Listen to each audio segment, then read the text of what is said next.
Going into this project, we were all incredibly interested in finding out if the program we have dedicated so much time to aims to keep Intramurals a diverse and inclusive space.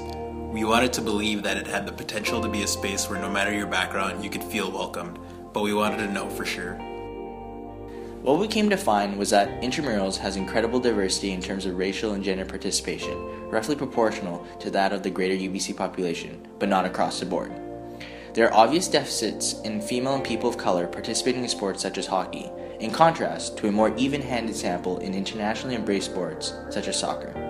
This is indicative of a systemic exclusion of these groups before entering Intramurals, but we're not ready to say that Intramurals has no obligation to combat that. The truth of the matter is, though Intramurals marketing already does a great job of showing the diverse groups already participating in recreation sports, it often fails to show groups of people belonging to a particular group in sports typically underpopulated by these groups. For instance, Asians in ice hockey or women in football.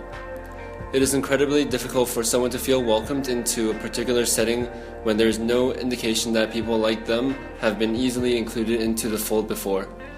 By encouraging a more inclusive environment that welcomes all types of people through explicit rather than ambiguously implied representation, marketing that showcases many types of people is an essential part to fostering an inclusive environment.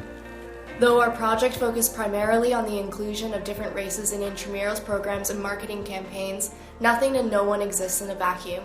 When race is a privilege or a factor in someone being excluded, there is always a million other factors at play simultaneously. Our goal was to highlight how the door of inclusion could be opened just a little bit wider through the example of race and marketing, but ultimately we want to see marketing that creates a landscape of inclusion for all categories of people, regardless of their nationality or gender or religion or body type. We want to get to the stage in the game where marketers don't even have to seek out a variety of people to highlight, but rather can just pull from the diverse landscape that will already eventually exist.